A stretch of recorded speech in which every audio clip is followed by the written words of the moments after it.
초청해 주셔서 고맙습니다. 이게 제가 연세민주동문회는 두 번째일 거예요.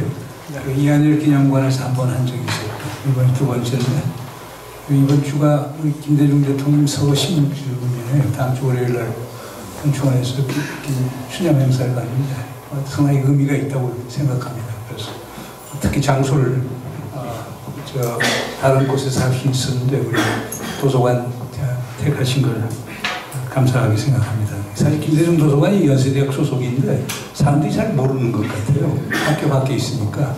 그리고 여기 행사하면 연세대학교 교수나 학생들이 별로 안 와요. 그래서 김대중 대통령께서 아주 흔쾌히 도서관 건물 전체를 연세대학 기증했는데도 불구하고 우리 대학교에서는 그걸 그렇게 어프리시에이트 하는 것 같지가 않아서 아쉬운 감이 있습니다만 앞으로 이제 김대중 도서관이 제 역할을 했었으면 좋겠습니다. 그 주제가 상당히 이제 광범위한 주제인데, 제가 드린 제 강연 요약문에서 요즘 세상을 어떻게 묘사하느냐. 유럽을 가보면 유럽에서 많이 얘기하는 게 인테레그눔이라고 하는 표현을 많이 씁니다. 인테레그눔이라고 하는 게 왕조 시대가 무너지고 새로운 질서가 생겨나는데 그 사이 권위, 그 임금이 비어있는 시대 또는 한 체제에서 다른 체제로 전환하는데 전환기에 있어서 불확실성 있는 시기를 권위 시대라고 얘기하고 소위 그 질서가 전환적 질서 속에서 불확실성이 고조된 상황을 그 얘기를 하는데 요즘 유럽 쪽 가보면 유럽 학자들이 많이 인용하는 게 안토니오 그람시 얘기를 많이 합니다. 여러분 70년, 80년 특히 대학 다니던 분들은 안토니오 그람시의 옥중 일기를 기억을 할 겁니다. 이제 그 프리즈너스 노트 얘기를 하는데 이제 거기에서 이제 쓴 얘기인데 그게 그 안토니오 그람시가 이제 무솔리니에 의해서 감옥에 갇혀 있다가 37년 2월인가일 거예요. 이제 너무 병약해갖고 석방을 해요. 석방을 하면서 그때 이제 얘기한 게 낡은 질서는 죽어가고 있고 아직 새로운 질서는 태어나지 않았다. 이 고리 시대에 morbid symptoms, 그러니까 병든 증상들이 일어나고 있다. 그러니까 일부 학자들은 그 병든 증상들을 괴물들이 일어나고 있다. 그래서 무솔리니가 일어나고 나치, 히틀러가 일어나고 이런 형상들을 병든 괴물들의 현상이라고 얘기를 하죠. 그러면서 우리 미래를 모른다. 이 얘기가 요즘 유럽에서 상당히 회자되고 있어요.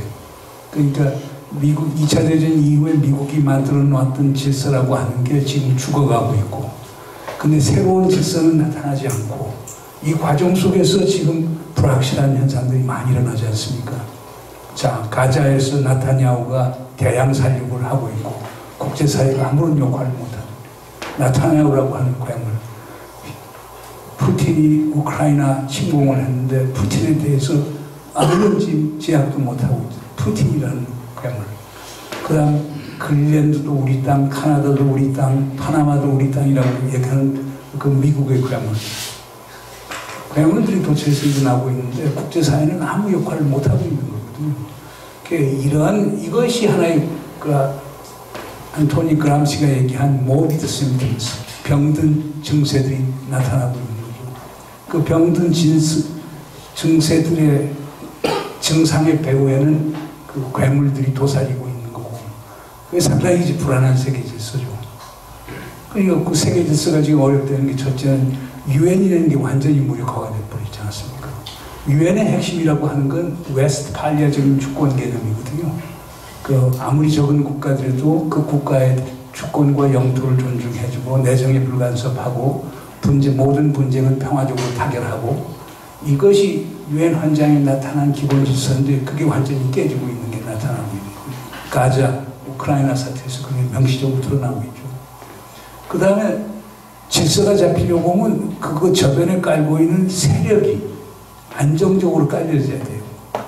그러면 지금 보면 미국 중심의 단극 질서라고 하는 게 무너져 나가는데 그렇다고 지금 미국과 중국 중심의 양극 질서인데 중국은 자기들은 G2가 아니라고 얘기를 하니까 그러면 지금 중국 같은 데는 지금 세계가 다극 질서로 가고 있으니까 그러니까 멀티폴라리티로 가고 있으니까 그거에 따르는 외교 정책의 조율을 하자라고 하는데 미국은 아직도 단극의 환상 속에 빠져 있다는 거예요. 그러면서 중국이 뜨니까 중국을 어떻게 하면 소위 견제 봉쇄하느냐. 그러니까 미국은 지금은 완전히 양극 체제적인 또 관점을 갖고 있거든요.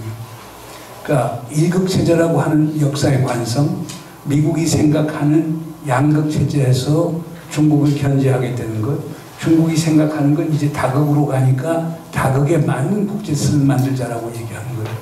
그러니까 세력전이와 국제질서 사이에 엄청난 괴리 현상이 생기게 되는 거죠. 그 다음 이것뿐 아니고 또 새로운 병적인 현상이라고 하는 게 이념 지형의 큰 변화예요. 그러니까 미국이 지금까지 표방했던 거는 리버럴 인터내셔널리즘이라고 해서 소위 자유국제주의 질서예요. 뭐 유엔이라는 걸 만들고 뭐 가트와 세계무역기구, 브레튼 통화체제 이런 걸 쭉 해서 자유주의라고 하는 것이 기본이 되는 국제질서를 만든다라고 하는데 지금 그게 깨져나가고 있는 거죠. 자, 미국에서는 마가라고 하는 아주 민족주의적이고 자국중심적이고 보호주의적인 그런 정권이 이제 들어서고 있고 독일에 대한다, 이태리 소위 보수당 지금 정권 잡고 있고 뭐 헝가리도 그렇고 폴란드도 이번에 또 보수당에서 정권을 잡아갖고 그러니까 유럽이나 미국에서 자유주의 질서라고 하는 게 쇠퇴해 나가면서 상당히 우파적인 자국중심적인 이념이 대두되고 있고 한국에서 우리 윤석열이라고 하는 그것도 하나의 모비드 심튼 병든 증세가 나타날 건데 뭐 그걸 우리가 배제할 수는 없죠. 뭐 전한길 같은 친구 지금 그 국민의힘당에서 하는 거 보면은 우리가 전혀 생각하지도 못한 그런 소위 심튼 그런 이제 증세들이 나타나고 있다고 보는 거죠. 그다음 뭐 세상에 제일 중요한 경제니까요. 사람들이 먹고 사는 문제인데 어쨌든 간에 2차 대전 끝나서 미국이 만든 게트 시스템하고 브레튼 통화체제가 있으면서 자유주의 경제질서라고 하는 게 확립이 됐단 말이에요. 지금 미국이 완전히 그걸 깨트려버리고 있으니까요. 이미 브레튼 통화체제는 1972년 닉슨이 깼지만 그래도 그 관성에 의해서 움직이는데 그 마이란 보고서라고 하는 보고서가 있어요. 마이란은 아주 젊은 친구예요. 40대 중반의 친구인데 이번에 미국 페드에 연방준비은행의 이사로 지금 지명을 한다라고 하는데 지금 트럼프의 경제 자문위원장을 하는 젊은 친구인데 그런 친구 생각이 그렇지 않습니까? 미국이 지금 재정 적자가 크니까 결국에 미국 앞에 신세진 모든 국가들이 그 돈을 좀 더 뱉어내갖고 결국 그걸로 미국의 리저브 확충하고 그래서 탕감하자. 재정적자 탕감하자라고 하는 구상을 갖고 있는데 그걸 1985년 플라자 어코드보다 더 강력한 거죠.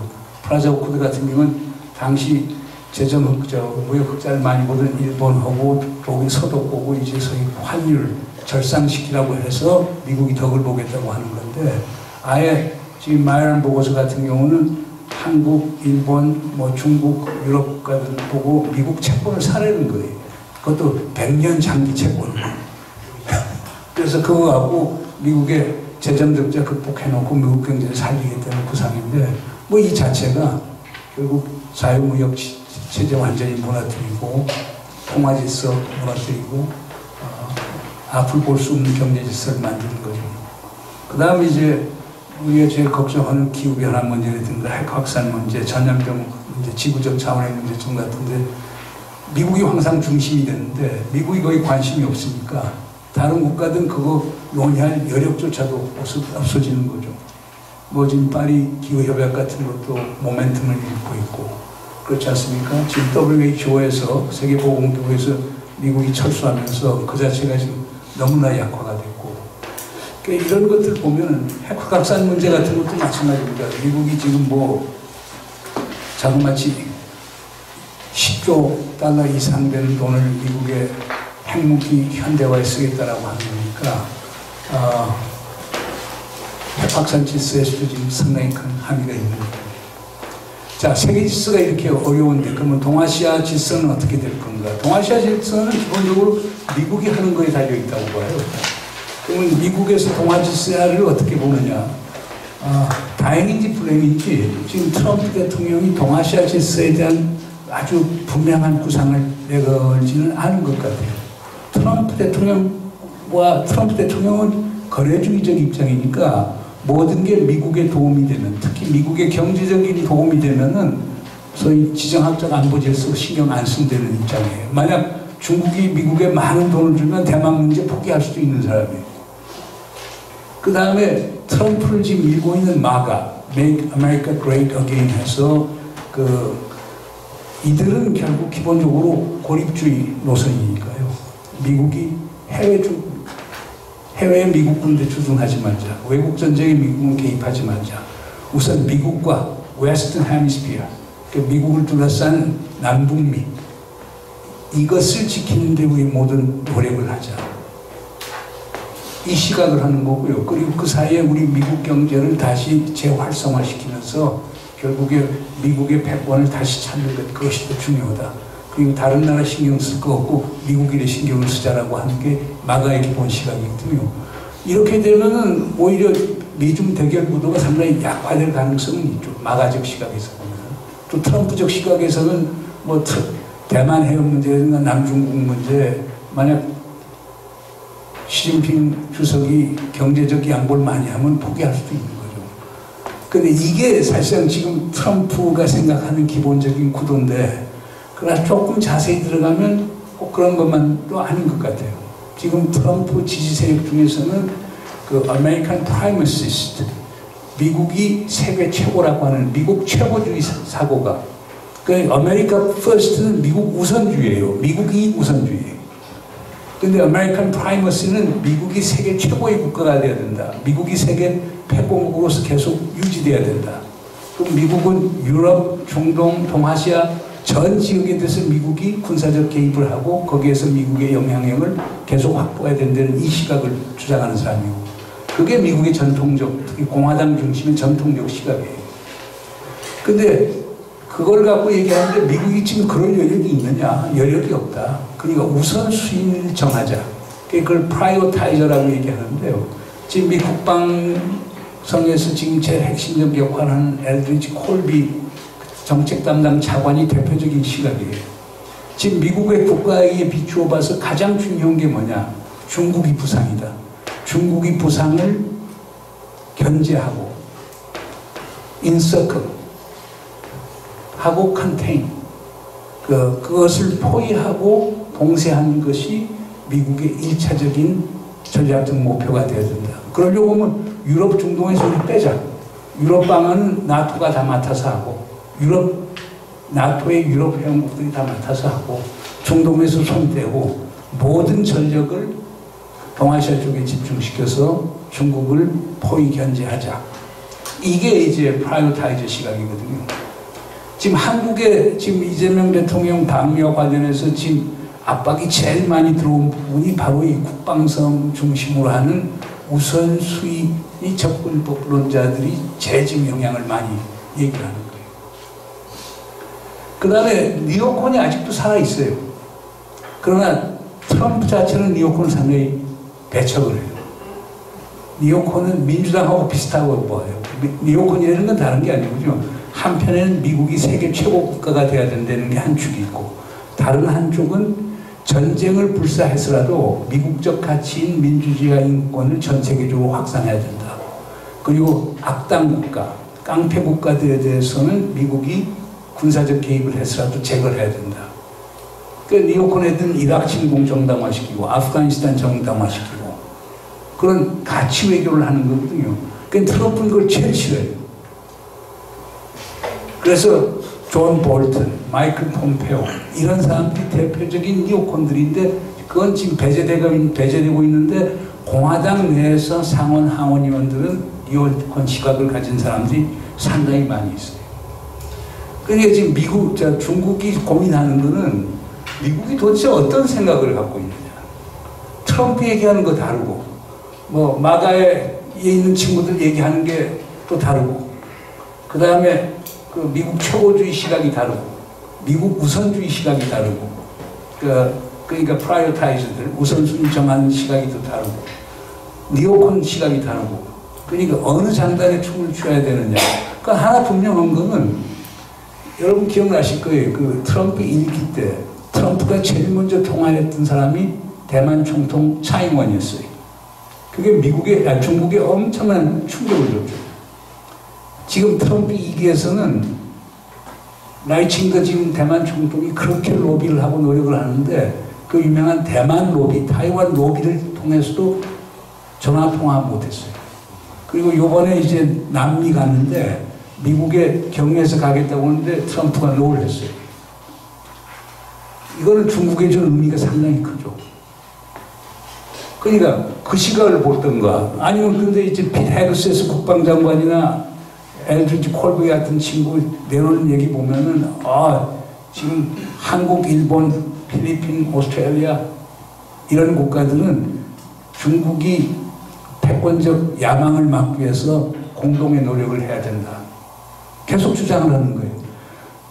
그래서 국방성 중심으로 얘기하는 걸 보면은 트럼프 정책이 엄청난 대중 봉쇄 정책인데 트럼프 대통령 스스로 얘기하는 거 보면은 중국하고도 얼마든지 대화를 통해서 협상이 가능할처럼 보이니까 지금 불분명한 거예요. 그러니까 중국 입장은 기본적으로 그거예요. 이미 중국은 꼬리를 내린 지 오래돼요. 우리 패권 원하지 않는다. 우린 미국이 만들어 놓은 질서 속에서 잘 먹고 잘 살겠다. 우린 미국에 도전하는 역사가 하나도 없다. 이건 뭐 누누이 얘기해요. 그러나 미국 질서에 부합하는 가령 시진핑 주석이 얘기하는 글로벌 디벨롭먼트 이니셔티브, 그러니까 소위 개발 구상, 글로벌 안보 구상, 글로벌 문명 구상 이런 것들 얘기하는데 전부 다 미국이 만든 질서를 깨겠다는 게 아니에요. 미국이 만든 질서 속에서 자기들의 뭐 영향력을 확장을 하는 거니까 그러면서 그 시진핑이 항상 얘기하는 게 인류 운명 공동체, 항상 운명 공동체라고 해요. 인류는 서로 떨어져 살 수가 없는 거고 윈윈, 서로 이익을 보는 윈윈이 질서 속에서 인류 운명 공동체를 만들자라고 하는 게 시진핑이 단순한 수사가 아니에요. 사실 그렇게 믿고 있고 그렇게 푸시해서 나가는 거거든요. 그러니까 놀라운 게 가령 우리가 1대1로 정책 같은 걸 해서 중국이 뭐 신제국주의적 팽창을 하는 거라고 얘기하지만은 놀라운 게 1대1로 정책의 기본 구상을 보면은 미국이 47년부터 했던 마샬 플랜하고 똑같아요. 미국의 마샬 플랜을 그냥 모방해서 만든 게 1대1로 정책이라고 보면 돼요. 포커스가 인프라 쪽이긴 하지만은. 그러니까 지금 중국이 하는 것들 보면은 미국이 과거에 했던 것을 그냥 답습하고 있는 건데 미국 입장에서 보면 중국이라고 하는 게 결국에 미국이 쌓아놓은 패권적 질서를 갉아먹기 위해서 지금 아주 패권적 야망을 갖고 전 세계에 지금 확산하고 있다고 보는 거거든요. 그래서 이런 점에서 보면은 그냥 미국 해석, 저는 그렇게 봐요. 저도 뭐 중국을 자주 다니는 사람이고 중국의 고위층하고도 토론도 많이 해보는 사람이지만은 뭐 그게 소위 일본말로 소위 혼내는 감추고 닷대마이로 얘기하는 거냐, 소위 가식적으로 얘기하는 거냐 하지만 중국은 항상 모든 게 미국식 게임은 서양 장기 게임, 체스 게임이잖아요. 그리고 왕을 쳐야만 게임에서 이기는 거예요. 중국의 게임은 바둑 게임 아닙니까? 세를 넓혀나가는 거거든요. 장기는 단기 게임이에요. 원샷, 그러니까 짧은 시간에 끝나는 게임인데 바둑은 장기잖아요. 지구잖아요. 그러니까 미국과 중국이 생각하는 게임의 법칙이 상당히 다르는 거예요. 그러니까 그런 점에서 본다라고 하면은 미국과 중국이 쉽게 그 타협점을 잡기는 쉽지 않은데 그러나 하나 좋은 점은 중국이 바둑과 같은 게임, 새싸움에서 쉽게 얘기해서 꼭 이기려고 하는 게 아니고 자기 세를 넓혀 나가는 데 있으니까 그리고 오랜 시간에 걸쳐서 근데 그건 사실 어떻게 보면 충돌을 최소화시킬 수 있는 거거든요. 근데 이제 미국은 그렇게 생각하지 않는데 이걸 어떻게 조율시키냐는 게 큰 과제가 되겠죠. 자, 이런 세계와 동아시아 질서를 본다면은 그러면 이재명 정부에서는 뭐가 큰 과제들인가? 우선 망가진 남북 관계. 이재명 대통령도 강조하지만은 전쟁은 안 된다는 게 첫 번째 명제거든요. 그러면 전쟁을 안 하려고 하면 긴장을 완화시키고 신뢰를 구축해서 남북 관계가 어떻게든 활성화가 돼야 될 텐데 이걸 어떻게 만드느냐는 게 큰 과제일 거고, 두 번째는 북한이 지금 핵무장력을 헌법에 담고 있고, 지금 북한은 핵시설, 핵물질, 핵탄두, 그걸 실현할 수 있는 미사일, 그 다음에 핵실험도 했고, 그 다음에 김정은이 강조하는 건 우리는 핵무기를 소형화했고 경량화했고 다종화했다라고 나왔거든요. 그러니까 이제 북한이 뭐 9번째 핵보유 국가인 것은 분명한 사실이에요. 이제는. 그걸 불가역적으로 돌리기도 쉽지는 않을 거예요. 그럼 우리에게 지금 본질적인 문제는 핵을 가진 북한하고 우리가 평화체제를 구축할 수 있는가? 이건 뭐 아주 어려운 실존적 문제죠. 요걸 해결해야 되는 문제가 있고. 세 번째로는 결국에 미국은 뭐 트럼프가 어떻게 생각하든 간에 펜타곤 중심으로 미 국방성 중심으로는 우리는 중국하고 한판의 대결을 벌일 것이다. 중국이 언제 대만을 침공할지 모른다. 2027년 침공설이 있지만 더 앞당길지도 모른다. 한국은 선택하라. 중국 편이냐 미국 편이냐. 대만 해협 남중국해에서 위기가 생겼을 때 한국이 우리 미국을 명시적으로 지원한다는 것을 밝혀라. 이렇게 얘기하고 있단 말이에요. 근데 이재명 대통령은 절대 그렇게 할 수 없다고 보는 사람이니까요. 선거 전에 이제 대선 기간 동안 그 발언이 문제가 됐지만, 이재명 대통령이 생각하는 건 중국하고도 쉐쉐하고, 대만하고도 쉐쉐하고, 일본하고도 쉐쉐하고, 미국하고도 쉐쉐해서 다 설린 관계를 하는 것이 대한민국 국익에 최고 도움이 된다라고 하는 얘기까지 했다는 거예요. 근데 이제 미국은 저럴수록 이제 계속 이번 아마 25일에 정상회담에서도 트럼프 대통령이 어떻든 이재명 대통령 앞에 우리 편이 아니냐 답하라. 그건 이미 바이든 대통령이 2015년 12월을 기억하실 거예요. 그때 조 바이든 부통령이었어요. 한국을 왔죠. 우리 연세대학에서 강연을 했어요.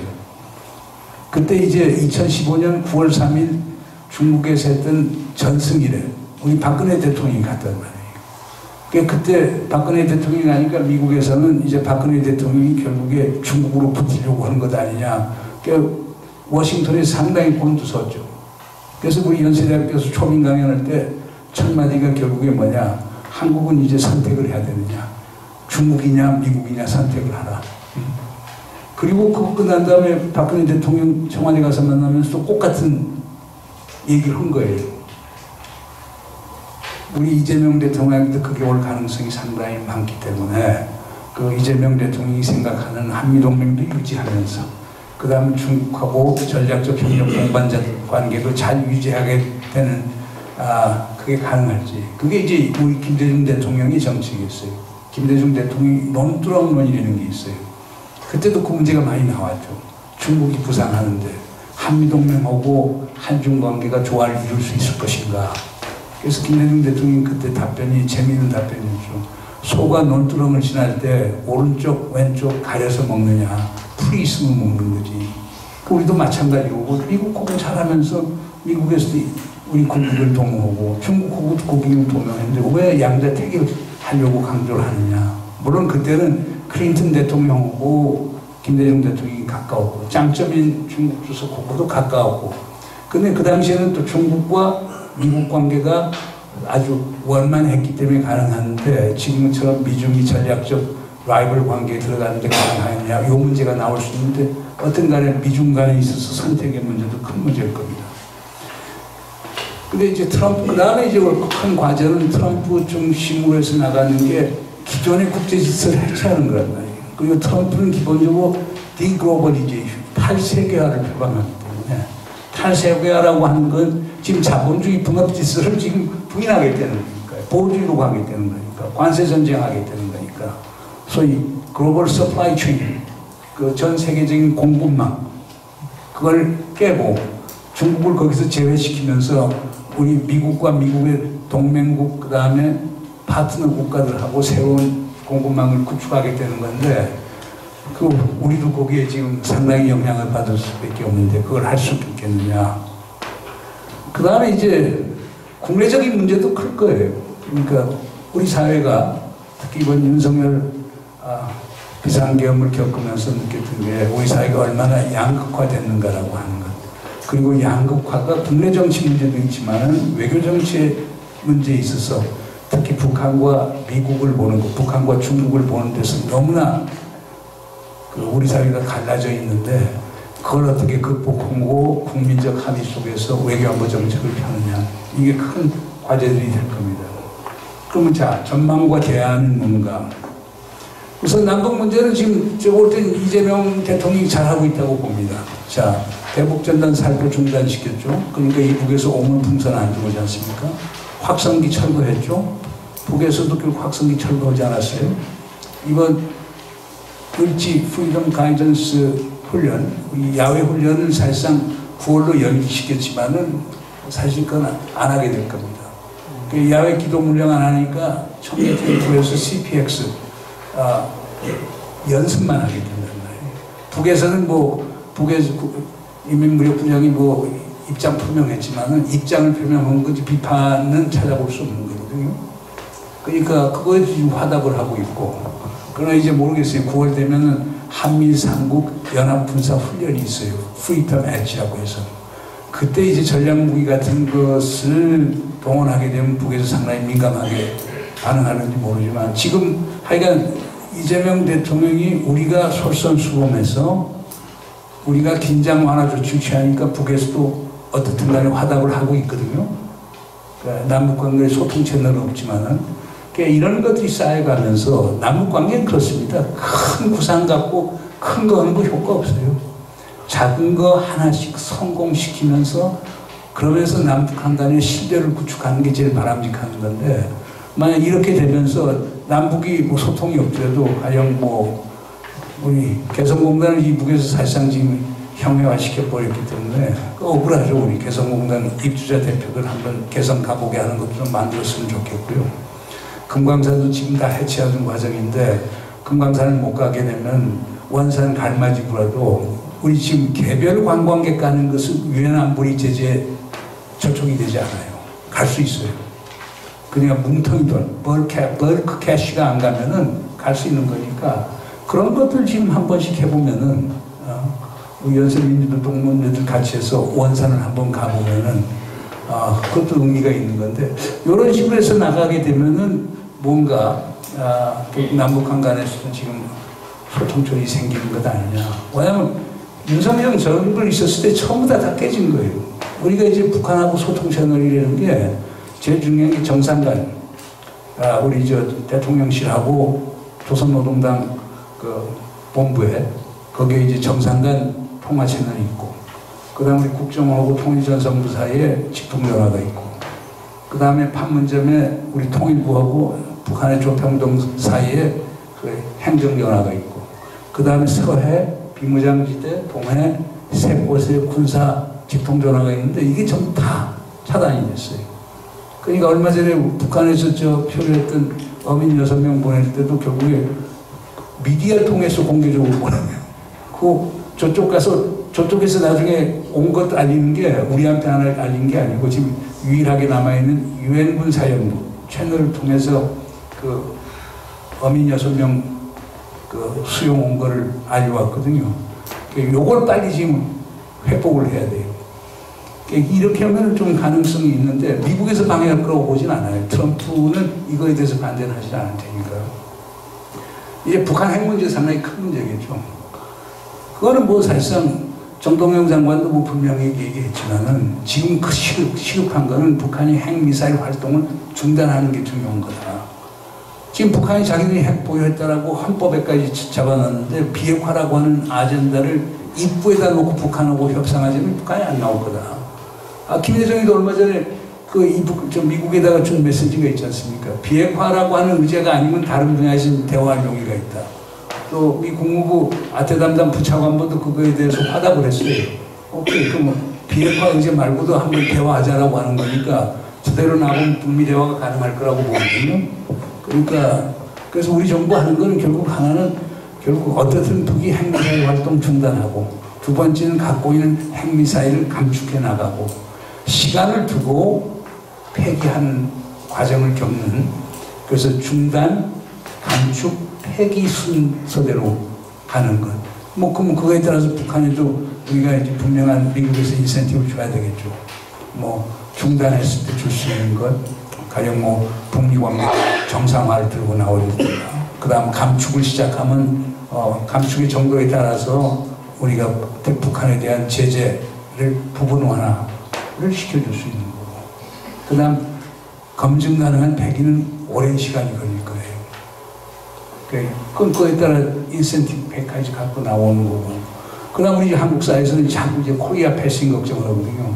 북미가 다 얘기해버리고 남북은 그냥 물 건너간 것 아니냐. 근데 이재명 정부는 분명히 얘기하고 있어요. 결국에. 아직 누구도 지금 우리가 대화 북한하고 못하고 있는데 미국이라도 하라. 대신 우리에게 투명하게 알려주기 바랍니다. 그 코리아 패싱이 아니라 오히려 그게 남북관계 물꼬를 트는데 하나의 큰 변수가 될 거라고 보는 거기 때문에 그건 일종의 선순환을 이제 보는 거죠. 그 강대국 딜레마에서 벗어나는 건 쉽지는 않을 텐데요. 이 문제는 결국에 이제 언론에도 많이 나왔습니다만 아마 이재명 대통령이 25일 정상화하게 되면 정상회담을 하게 되면 의제는 세 가지일 거예요. 첫 번째 의제 트럼프 대통령이 들고 나오고 싶은 거는 아마 통상 문제 15%로 이제 내려줬으니까 3,500불 투자한 거 약속 지켜라. 거기 좀 차이점이 있거든요.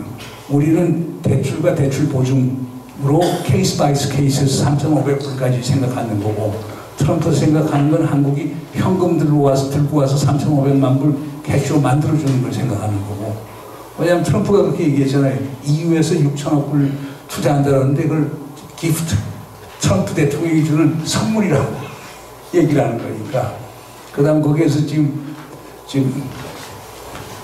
러트닉 사무장관 얘기는 그 투자 3,500불 하면 거기서 생기는 EU의 90%는 미국 국민들한테 갈 거고 투자액인 한국인 10%만 준다. 그것도 해결해야 될 문제고. 근데 아마 이렇게 구체적으로 가지는 않을 거예요. 그러니까 그 문제에 대한 것이 있을 거고. 두 번째 이제 미국에서도 들고 나올 거는 이제 한미동맹 현대화 문제가 들고 나오겠죠.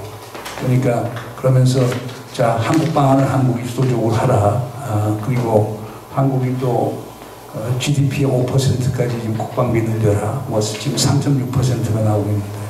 그 다음 트럼프 대통령이 그 희망사항인 우리가 지금 거의 10억 불 정도 그 디펜스, 그러니까 여기서 영어로 디펜스 버든 쉐어링하고 디펜스 코스트 쉐어링이 차이가 있어요. 디펜스 버든 쉐어링은 GDP 대비해서 어느 정도를 국방비에 쓰느냐라고 하는 거죠. 그러니까 그걸 5% 내느냐, 뭐 3.4% 내느냐, 우리는 지금 2.6% 정도 내고 있는데 지금 우리가 미국 동맹 중에서 제일 많이 내고 있어요. 일본은 한 1% 정도, 유럽 국가들은 2% 이내 정도 내고 있어요. 그러니까 지금 우리가 2.6% 내고 있으니까 미국에서 할 말은 별로 없지만은 그걸 지금 5%까지 내려는 거니거든요. 그 다음 디펜스 코스트 쉐어링이라고 하는 것은 주한미군이 지금 형태가 있잖아요. 그 주한미군에 들어가는 비용의 상당 부분을 한국이 내려는 거거든요. 그래서 지금 우리는 특별협정에 의해서 주한미군 부대에 들어가는 한국인 노무자들에 대한 인건비, 그 다음 거기에 들어가는 군사건설 비용, 거기에 들어가는 군수지원 비용, 요걸 지금 우리가 1조 7천억 정도 우리가 지금 매년 내고 있거든요. 그냥 인플레이션 증가율에 따라서 이제 또 올라가는 건데, 지금 트럼프 대통령 그걸 100억 달러, 그러니까 한 14조 정도, 13억 한 7천억 불 정도를 내라고 얘기하는 거니까 한 9배 정도 더 내라고 하는 거죠. 그러니까 그거 하는데 얼마나 디베이트가 나오는지 모를 거예요. 그 다음 두 번째로는 이제 한미동맹의 역할을 새롭게 분담하자. 그래서 한국방은 한국이 하는데 주한미군이 미국 정부가 갖는 큰 전략적 목표, 대중 견제를 위해서 수시로 인앤아웃 할 수 있도록 전략적 유연성을 허용해달라고 하는 것. 그리고 세 번째로는 만약 대만 해협여인과 남중국해에서 분쟁이 일어나실 때 한국군이 거기와 직접 지원해 주길 바라는 이런 걸 할 건데 이것도 쉬운 일은 아닐 거예요. 그러니까 뭐 저 같은 경우는 사실상 우리 대통령이 먼저 그걸 꺼낼 필요가 있다고 보는 거죠. 그러니까 오케이, 미국이 한국에 안보우선 제공해 준 건 사실이고 고맙다. 그리고 당신이 계속 한국이 무임승차해야 되는데 그것도 부분적으로 사실이다. 이제 우리 무임승차도 안 할게. 한국방은 한국이 수도적으로 오고 한국군이 주력군이 될게. 미국군은 지원군이 돼. 그리고 그 포뮬라 안에서 방위비 분담하는 거 국방비 증액 문제는 협의하도록 하자. 주한미군 뺄 수밖에 없다? 그럼 빼라. 그런데 한미동맹 유지하고 싶다. 그래서 우리가 모자란 전력들, 정보, 정찰, 감시, 자산 같은 건 미국이 좀 지원해주고 당신이 관계에 약속을 했으니까. 그리고 지금 북한이 핵을 가졌는데 우리는 핵은 없는데 당신도 우리가 핵 갖는 걸 원치 않으니까 그렇다면 당신이 핵 확장 억지는 계속 제공해줘야 될 것 아니냐. 미국이 받을 거예요. 왜냐면 미국이 그걸 공개 안 해주면 우리가 핵무장 하겠다고 그러는데 한국이 핵무장하면 한국이 미국 말 듣겠어요? 동맹도 깨질 거고. 그 다음에 미국이 한반도에 대한 또는 동아시아에 대한 영향력이 상당히 줄어들 건데 그러니까 우리가 모자란 보안 전력과 핵 확장 억지는 미국에서 제공해 줄 건데 그렇다면 우리가 해볼 만해요. 북한에 대해서. 우리 제약 전력은 압도적으로 우세하니까. 그래서 자꾸 그 주한미군 감축 철수 갖고 그렇게 일희일비하고 그거 없으면 세상에 끝장이 오는 것처럼 그건 바람직한 건 아닌 것 같아요. 그리고 그건 우리 대통령이 대미 협상할 때 그건 상당히 불리하게 작용을 해요. 거기 대법원에 나와서 근데 지금 미국의 전반적인 분위기가 일부 워싱턴인 띵크탱크 중심으로 하고 그 다음 워싱턴 주류색을 빼놓고 전반적인 분위기는 주한미국 감축 철수예요. 트럼프 한국이 방위비 분담 안 하면 빼겠다. 그 다음에 마가애들 주장은 그거예요. 지금 주한미군 저거 지금 완전히 인계철선으로 활용하는 것 아니냐. 북한 침공하면 미국이 대규모 군사에 개입하기 위해서 일종의 인지로 잡히는 거다. 왜 미국이 그딴 짓 하느냐. 주한미군 빼라. 그 다음에 지금 아까 말하는 그 에드리 콜비 같은 친구도 주한미군 또 탄력성 있게 활용하려고 하면 수시로 뺄 수 있도록 해야 된다. 그래서 전략적 유연성 얘기를 하는 거거든요. 근데 전략적 유연성도 나중에 논의가 되겠지만 현실적으로 지금 전략적 유연성이 지금 가동되고 있잖아요. 얼마 전에 걸프에서 문제가 생기니까 주한미군 갖고 있던 패트리엇 부대 상당히 많은 숫자죠. 그걸 빼서 그쪽으로 이동시켰잖아요. 우리가 알 수가 없어요. 미군이 뭐 무기나 병력을 싣고 올 때 우리한테 다 얘기해 주는 거 아니에요. 우리 항공통제구역 카디지 지날 때 미국 국적 전투기, 항공기, 수송기 넘어오는 얘기만 하지 내용이 뭔지 얘기 안 하거든요. 그러니까 미국이 인해 나오는 걸 알 수가 없어요. 그리고 그렇잖아요. 상식적으로도 아무리 동맹이 있지만은 우리 한미 상방위조약 6조 갖고서 이제 계속 우리가 지금 함부로 떠날 수 없다. 북한에 대해서 억제만 해야 된다고 얘기를 하지만은 아니 뭐 미국이 급하면은 왜 안 빼겠어요? 그걸 우리가 어떻게 막아요? 그러니까 그건 형식의 문제지 실질적으로는 지금 이거 운영하고 있으니까 그건 대범하게 나갈 필요가 있지 않느냐. 이런 게 될 거고 그 다음에 중국은 지금 이재명 정부에 대해서 엄청나게 기대를 하고 있어요. 그러니까 기대 조절을 좀 해야 될 것 같아요. 제가 한 번 중국 가서 중국 매체하고 인터뷰하면서 기대감을 조절하라. 그러니까 기존의 관성을 그렇게 바꾸긴 상당히 힘들다라고 하는데 그러니까 이재명 대통령이 배타는 얘기가 있기 때문에 미국하고 동맹하지만 또 중국하고도 관계를 해야 될 테니까 잘못하면 기회주의라고 해서 양쪽에서 다 비판을 받을 수 있기 때문에 그러니까 이재명 대통령의 고민은 이거예요. 미국이 우리를 버릴까 봐도 걱정이고 또 미국이 지역 분쟁에 참여하면서 우리도 거기 말려들을까? 그래서 소위 그걸 방기와 연루의 위험이라고 얘기하는데 고민이 많죠. 국민이 이제 받쳐줘야 되겠죠. 그래서 결론적으로 제가 20분, 30분 얘기한다고 해서 너무 길게 얘기를 했나요? 그러니까 하여간 뭐 전쟁 막는 게 제일 중요하다. 그러려고 하면 긴장을 완화하고 신뢰를 구축하고 남북한의 물꼬를 터라. 그리고 그런 거 하려고 하면은 계속 미국 눈치도 보고 그래야 될 텐데 우리 새 정부는 외교적 상상력 그리고 회복력 그리고 결기를 갖고 좀 대범하게 나갔으면 좋겠다. 그리고 미국, 중국, 러시아, 북한에 할 얘기는 하면서 평화의 목적성을 향해 나가는 게 상당히 중요하다. 그 과정에서 국민적 합의를 구축해야 된다. 이렇게 결론 말씀을 드리겠습니다. 감사합니다.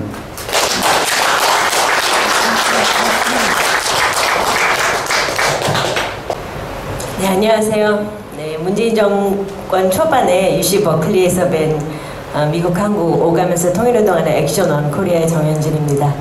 개별 관광을 말씀하셨어요. 근데 문재인 정권에서도 이제 개별 관광을 개인들이 갔다 오면 된다 이런 말씀하셨는데 개별 관광을 남한 주민이 북에 가고 싶어도 지금 이제 북에서 받아줄 만한 그런 남한 국적자를 받아줄 수 있는지 그거는 이제 질문이 될 텐데요.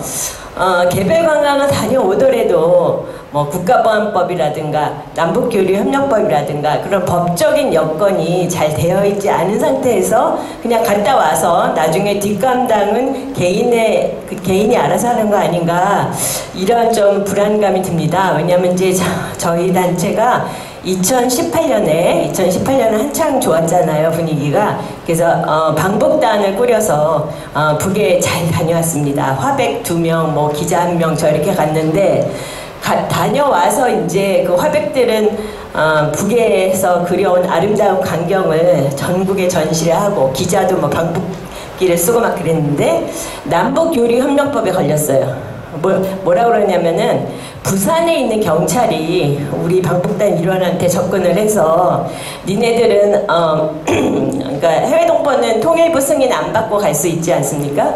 근데 그런 경우는 해외에서 북에 갔다가 또 해외에 가는 경우에 해당하지 너네들 같이 남한에 들어와서 거의 체류하고 거주하고 뭐 활동하고 이런 경우는 해당이 안 된다. 그러니까 남북교류협력법 위반했으니까 벌금 300만 원 내라. 그래서 뭐 재판을 하고 또 금액을 낮춰놓으면 검찰이 항소를 하고 막 이렇게 지금 계속해서 괴롭히고 있거든요. 그러니까 이런 어떤 법적인 여건이 마련되지 않은 상태에서 개인이 갔다 와서 나중에 그 뒷감당을 개인이 다 하게 되는 결과가 되면 어떻게 되는지 또 국가보안법이나 이런 거를 손을 봐야 되는 거에 대해서 교수님의 입장은 어떠한지 알고 싶습니다. 간단히 답변 드릴게요. 우리 정 선생님 말씀에 대해서는 얼마 전에 정동영 장관하고 오찬을 했는데요. 정동영 장관이 아주 확실한 신념이 있어요. 그리고 노무현 정부 때 통일부 장관 하면서 본인이 아주 큰 성과도 얻었다가 나중에 모두에게 이제 어려워진 경험을 해서 요거에 대해서는 아마 법적 제도적 보완을 할 거고요. 우선 당장 그 윤석열 정부 때는 이게 허가제가 아니고 신고제 아닙니까? 그래서 북쪽 주민 접촉 신고를 하면 접수를 안 해요. 그리고 만나고 오면은 그 접수 안 했는데 왜 위반했느냐고 해서 벌금형태 요구를 했거든요. 우선 그거는 정동영 장관이 바로 이제 해소를 했어요. 신고하면 자동적으로 접수하게끔 이렇게 만들어 놓고 아마 이 분야에 대해서도 연구를 하고 있을 거예요. 그러니까 문제는 북에서 나올 것이냐 요거에 대한 회의감이 있어요. 우선 2023년 12월에 이제 김정은 위원장이 그 남북관계 적대적 두 국가로 규정을 상황이기 때문에 거기에 큰 변화가 없는 한은 상당히 어려울 것이다. 지금 사실 북에서는 남쪽 사람, 미국 사람, 일본 사람들 전혀 못 만나게 하고 있어요. 심지어 북한에 뭐 사업을 하는 단체들이 몇 군데 있어요. 뭐 비에트남에서도 있고 뭐 독일 쪽에서도 있고 그러는데 다 조건이 뭐냐, 남쪽도 안 받는다. 그 소위 한국 국적을 가진 또는 한국 그 재미교포들 돈 안 받는다. 아니 남쪽은 꺼내지도 말아라. 이런 상황이기 때문에 어려움은 있는데 근데 뭐 북이라는 게 뭐 김정은 위원장 1인 통치 국가니까 본인이 결단을 내리면 올 수도 있겠죠. 그러나 지금 갈마지구 지금 오픈해놨는데 지금 러시아만 의존하고 있는데 만약 저게 활성화되지 않으면 저게 매몰 비용이 얼마나 클 겁니까? 그래서 김정은이가 좀 합리적이고 북미 관계 나아지고 남북 관계 나아지고 그러면 한번 해볼 만한 것도 아니냐. 그때 찬스를 놓치지 말고 적극적으로 나가자. 그래서 결론적으로 정동영 장관이 통일부 장관으로 있는 한은 법적, 제도적 정비를 많이 해줄 거고 거기에 또 이종석 국정원장도 거기 동참해서 같이 작업을 할 거기 때문에 제가 볼 때는 큰 뭐 장애물이 그렇다고 또 조현 외교부 장관이 이걸 뭐 반대할 것 같지도 않고 저는 미국 때문에 걱정인데 트럼프 대통령 자신이 북한하고 대화를 하고 싶어 하기 때문에 이게 큰 변수가 될 건 아닌 것 같다고 생각이 됩니다.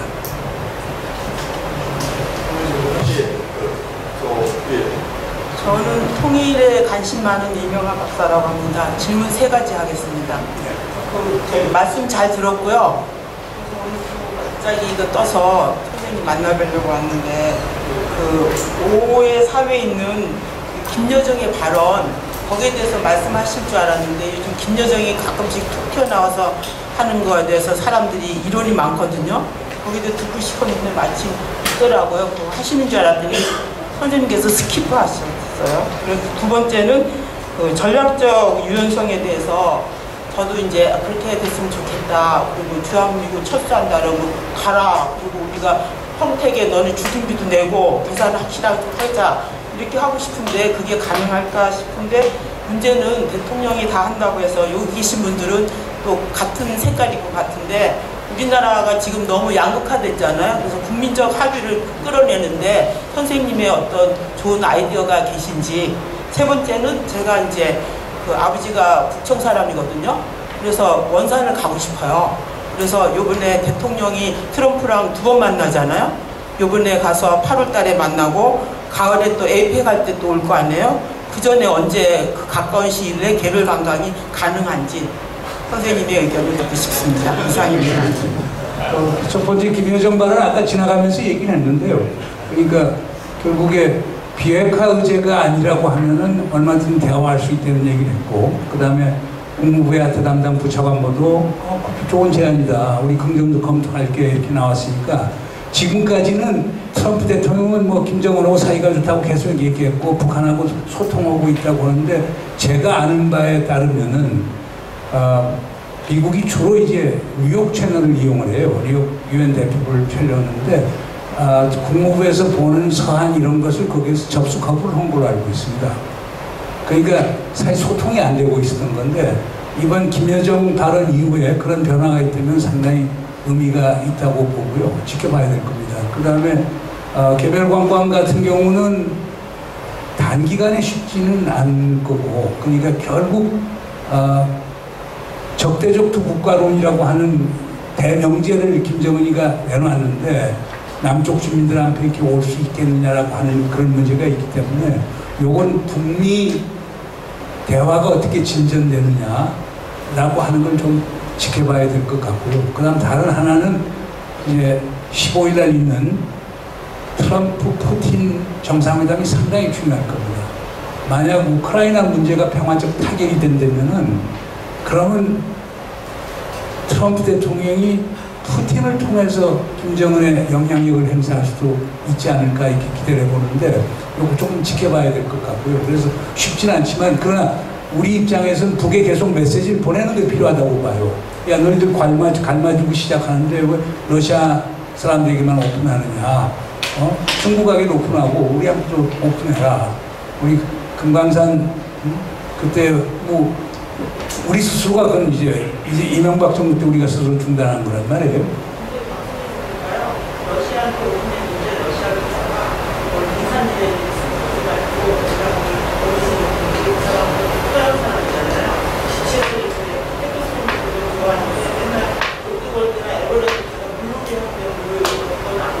그러니까 처음 시작하는데 처음부터 많이 오지. 근데 기본 이북도 마찬가지. 중국 관광객이 와야 넘치지 러시아 관광객이 오고 재미못 봐요. 그러니까 중국 관광에 오게 되면 마카오, 홍콩 쪽에서 많이 오게 되고 그럼 또 대만까지 오고, 그 다음 타일란드에 있는 중국계 사람들도 오고, 이렇게 해야 판이 꺼지는 거예요. 그러니까, 그걸 조금 지켜봐야 되고, 세 번째 질문이 뭐였죠? 그러니까?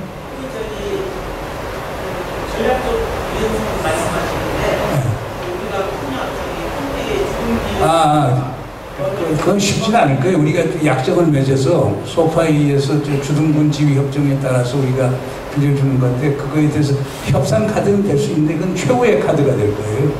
최후의 카드가 될 건데, 그 전략적 유연성 문제도 마찬가지예요. 이제 국내 뭐 제가 볼 때는 마치 제가 말씀드렸지만 실질적으로 미국이 이거 하면 빼나갈 수 있는 건데 뭐 같이 데려올 수도 있고, 근데 그것을 우리가 지금 주한미군은 대북 방어용이다라고 우리는 생각을 하는데 미국은 꼭 그렇게 생각하지 않을 수도 있으니까 이번 기회에 그것을 뭐 현실적으로 받아들이는 것도 한 방법일 것 같아요. 그러니까 그렇게 하고, 근데 이 자체가 저는 이제 한미 간에 큰 그림에서 이번 이재명 대통령이 좀 트럼프 대통령 얘기가 됐으면 좋겠다. 한국이 더 이상 무임승차 안 한다. 대한민국 방안은 한국군이 주력군이 되게 미국은 지원군이 되라. 그럼 기본적으로 이제 변화도 있을 거예요. 우리 국방비 증액은 피할 수가 없을 거고, 대신 미국에 대한 방위비 분담은 확 내려가겠죠. 이 양자는 반비례 관계니까. 그렇게 되다 시간이 지나게 되면 뭐 평택 사용료에 대해서도 얘기가 나올 수 있겠고, 그러니까 뭐 처음부터 많이 할 수는 없는데 부분적으로 협상은 할 수 있는 것 아니냐. 그러나 분명한 것은 대한민국의 방은 우리가 주력군이 되는데 우리 모자란 전력들, 정보 정찰 감시 자산하고, 지금 우리는 핵이 없고 북한은 핵을 갖고 있으니까 확장 억지력은 미국이 계속 제공해달라. 네, 그거는 이제 그건 또 복잡한 문제니까 거긴 또 아직 뭐 목숨 걸고 반대를 할 거예요. 또 이지수. 예, 그 다소도 그 답변이 그 좀 필요한 설명이 있겠지만 다른 분들 기회를 드려야 되니까 예, 질문 받겠습니다. 자, 교수님 감사합니다. 두 가지만 간단하게 질문드리겠습니다. 이제 그 최근에 콜빈 차관보 말씀도 하셨는데 대만과의 관계에서 한국이 보다 더 적극적이고 보호자까지 나서라라고까지 지금 스테이트먼트를 날리고 있는 상황에 대해서 우리가 어떤 식으로 그거를 좀 피하면 좋을지에 대한 질문 하나 하고요. 또 한 가지, 최근에 과거에 인도를 미국이 상당히 활용하면서 그 중국 봉쇄 정책의 중요한 축으로 작용을 했었었는데, 최근 트럼프 대통령은 인도와의 관계를 관세도 엄청나게 지금 부과하고 있고, 인도를 어떻게 하려고 하는지 미국 그 외교 정책에서 그 부분을 좀 말씀해 주시면 감사하겠습니다. 근데 그 마찬가지로 그 프라이오타이저들, 그 LG 콜비 같은 친구들, 이런 친구들 생각은 대중경제를 위해서 인도가 필수적이다. 경제 부분 우리가 양보해야 된다는 거고, 트럼프는 꽁도 먹고 알도 먹게 되는 거니까, 그 다음에 경제적으로 니들 양보해. 그리고 안보도 우리 도움 없으면 너희들 중국한테 당해. 그러니까 일방주의적인 거니까, 그럼 백악관하고 국방성 사이에 인도를 보는 시각이 차이가 있고, 그 워싱턴에서 대전략적으로 보는 사람들은 일반적으로 인도에게 경제적인 혜택을 주더라도 하여간 우리 캠프에 집어넣자는 거고, 트럼프는 I don't care. 이 차이점이 있다고 보고요. 그 다음에 첫 번째가 뭐였죠? 대만 문제는, 그건 뭐 윤석열이 스스로도 답변을 잘한 게 있거든요. 윤석열이가 뭐라고 그러냐면, 대만 가는데 우리가 군사력 커미트 못한다. 아니, 북에서 오는 위협이 있는데 거기도 바쁜데 어떻게 대만까지 도와주느냐. 그건 윤석열 입으로 얘기한 거예요. 그러니까 만약 우리 대통령은 그렇게 한미동맹을 강조하고 윤석열 대통령도 그렇게 얘기했는데 나도 그거는 동의한다. 그러니까 북한의 위협이 있는데 우리가 어떻게 우리 전력을 빼서 그쪽으로 갖다 줄 수가 있는, 그건 양해해 주기 바란다. 두 번째로는 만약 그런 식으로 우리가 커밋하면은 중국 동부방면 사령부 포함해서 중국에 있는 전력들이 북한 지원으로 나올 텐데, 그럼 북한이 입장이 훨씬 더 강화가 되는데 우리 안보가 더 위태로워진다. 그러니까 기본, 그 다음 세 번째로는 우리 지금 여론조사를 봐라. 하여간 미국하고 중국이 대만에서 군사적 충돌하면은 중립을 지켜야 되는 데가 80%가 넘는다. 그건 아주 일관적이에요. 거의 80% 이상이 돼요. 그렇기 때문에 이 세 가지 이유를 들면서 지금 이걸 우리가 공식적으로 얘기할 수는 없고, 그러나 상황을 지켜보면 상황이 변화에 따라서 우리가 할 수는 있겠지만, 그러나 우리 국민들도 원치 않고 우리 안보 현실에 비춰봤을 때 우리 안보를 더 위태롭게 해줄 수 있기 때문에 우리가 이걸 공식적으로 커밋하기는 상당히 어렵다. 뭐 이런 식의 답변하면 될 것 같아요. 예, 이강의 공무원으로 질문 받고 하겠습니다. 선생님 말씀 감사히 잘 들었습니다. 6년 전에 하노이 노딜로 끝이 났습니다. 그때와 지금 달라진 건 무엇이라고 보고 계시고 그때나 지금이나 크게 변화된 건 없다라고 판단하고 계시는 건 어떤 건지 여쭙고 싶습니다. 하노이 노딜이라는 게 그렇거든요. 이제 2019년 2월 28일 날 이제 트럼프하고 김정은이 이제 하노이에서 2차 정상회담을 했죠. 그때 김정은 위원장이 제안한 거는 우리 그러니까 평양선언 5조에 있는 만약 미국이 싱가포르 선언을 이행을 하면은 이 동창리에 있는 미사일 실험 발사대를 폐기하고 연변 핵시설을 완전히 영구적으로 폐기하겠다라고 하는 안을 들고 간 거예요. 그건 상당히 큰 제안이었어요. 북한 입장에서는 그게 북한이 갖고 있는 핵 능력의 거의 70% 정도를 포기하는 거니까. 왜냐하면 영변에 오메가와트짜리 원자로 있죠. 그 다음에 연료 생산 공장이 있죠. 그 다음 방사학 재처리해서 프로토늄 뽑아내는 공장이 있죠. 그 다음 삼중수소에서 수소폭탄 만드는 트리튬 실험실이 있죠. 그 다음에 고농축 우라늄 시설이 있고, 그 다음 제일 중요한 거는 로스 알라모스 연구소와 같은 북한의 핵 무기 연구소가 연변했어요. 이걸 완전히 영구적으로 폐기한다는 거니까, 이건 그러니까 직프리드 해커 박사 같은 로스 알라모스 연구소 소장 12년 한 로스 알라모스 연구소가 오펜하이머 영화에 나오는 바로 그 연구소예요. 그 핵무기를 최초로 디자인하고 만든 연구소인데, 그분 얘기로는 북한 핵 능력의 70% 해당이 된다. 그러니까 요걸 내놓고 반대급부로 뭘 얘기를 했느냐면 2016년 이후에 유엔 안보리가 가하고 있는 제재 중에서 6개 정도 아이템이에요. 그러니까 뭐 수산물 수출하는 거 금지시킨 거 해제시켜달라. 그 다음에 의류, 섬유 제품 수출하는 거 해결해달라. 그 다음에 철강 수출. 그 다음에 이제 이북에 가하고 있는 원유하고 정제유, 그 쿼타 좀 증가시켜달라. 이런 것들 들고 나온 거예요. 근데, 그러니까 어떻게 보면 썸들이죠. 근데 트럼프는 뭐라고 얘기하느냐? 그거 받을 수 없고, 트럼프는 뭘 들고 나오느냐면 북한이 핵, 화생무기 전부 검증 가능하게 없애라. 그리고 미사일 전부 다 없애라. 그러면 북한 경제 밝은 미래를 약속하마.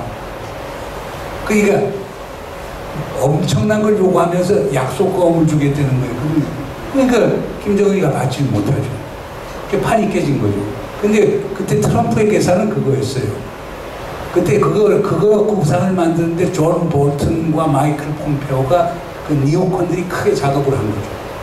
그러니까 걔네들이 어떤 식으로 지금 트럼프 대통령한테 자문을 했느냐면, 만약 여기서 지금 북이 제시하는 썸딜을 받고 나가면은 미국에서 엄청 깨진다. 그러니까 빅딜을 제시해갖고 노딜로 가는 게 정치적으로 안전하다라고 하는 설득을 하고 그게 먹힌 거였죠. 그러면 지금 여기가, 지금 새로운 협상하려면 하노이 딜에서 시작할 것인가? 쉽지 않을 거예요. 그러니까 이제 완전 발상의 전환이 좀 필요할 거예요. 그러니까 가령 예를 들어서 북한이 핵미사일 활동을 중단하는 조건으로 북미 관계 개선을 하고 정상화하겠다. 이런 식으로 크게 치고 나가고, 그 다음에 부분 감축을 하더라도 하노이 때 얘기한 2016년 이후에 6개의 제재 조항, 이걸 들어줄 수 있다라고 하는 발상의 전환이 필요한 것이지, 그때로 다시 시작할 거는 아니고, 그건 이미 김정은 입으로 또 김여정의 입을 통해서 몇 번 나왔죠. 하노이에서 다시 시작하진 않는다. 하노이에서는 북한이 엄청난 양보를 하고 나왔던 건데, 그것을 헌신짝처럼 거부했기 때문에 그걸로 시작하지 않게 되는 거니까 그건 지켜봐야 될 거예요. 예, 동문 학생 질문 받겠습니다. 네, 정치외교학과 이사학번 김민수입니다. 두 가지 질문이 있는데요. 이재명 대통령 5년뿐만 아니라 바이든도 그랬듯이 계속적으로 미중 갈등이 심화될 것이고, 그리고 한편을 설하는 그런 압박이 계속 있는 상황이잖아요. 그런 상황에서 현 상황을 약간 유지를 하고 잘 관리를 하자는 게 교수님 의견이신 것 같은데, 그게 현 5년 내로는 가능할 것 같은데 이게 장기적으로 봤을 때 가능한 것인지와, 그리고 두 번째 질문은 중국 같은 경우는 새를 이렇게 확보를 하는 것이 중국의 전략이라고 하셨는데, 그러면 왜 주변국에서 신망을 잃고 있는가? 그러니까 사실 지금 극우들 학생들 같은 경우에 중국에 대한 혐오가 엄청 나거든요. 그랬을 때 중국의 작용이 이들에게 엄청난 반감으로 작용하고 있는 것 같은데, 그러면 이 중국이 주변국한테 신망을 잃은 것을 과연 회복을 할 수 있는지 그것도 궁금합니다. 감사합니다. 아주 좋은 질문인데 첫 번째, 두 번째 이제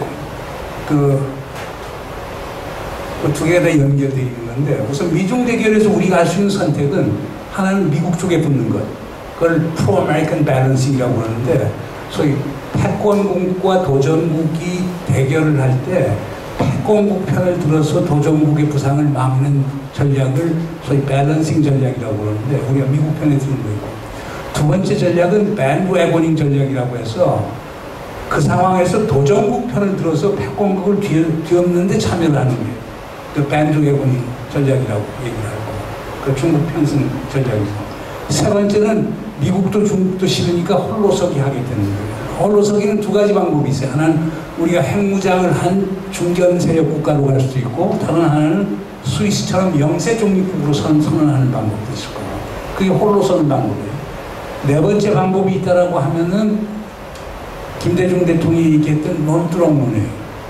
그러니까 갈 때까지 하여간 미국하고 중국하고 전부 다 더불어 같이 가자. 왜 우리가 양쪽에 각을 세울 필요가 있느냐. 우리가 사는 길은 하여간 미국, 중국하고 더불어 가는 것이지 어느 한쪽에 편드는 게 아니라는 거. 마지막은 이제 제가 주로 이제 많이 얘기하는 건데, 초월 외교가 필요하지 않느냐. 지금 미국하고 중국이 대결 때문에 고통받는 국가들이 많다. 한국, 일본, 호주, 캐나다, 프랑스, 독일, 대표적인 국가들, 네덜란드. 이들 국가끼리 좀 이렇게 연합을 하자. 거기에 필요하면 브릭스 국가들 일부도 참여시켜갖고, 그래서 미국이 싸우지 못하고 다자주의 질서로 돌아가면서 옛날의 질서를 복원시키는 외교적 노력을 하자. 이 5가지 선택이 있어요. 근데 한국에서는 많은 분들이 미국과 같이 가야 된다는 거거든요. 근데 지금 미국과 같은 생각을, 지금 미국의 생각은 중국을 억제하고 중국과의 관계는 기본적으로 제로섬 게임이라고 보고, 미국이 이기나 중국이 이기나 둘 중에 한이라고 생각하는 거거든요. 그런 생각을 갖는 미국하고 같이 갔을 때는 우리 한편은 제가 볼 때는 더 큰 재앙이 온다고 봐요. 그러니까 미국이 변해야 돼요. 현실인식을 해야 돼요.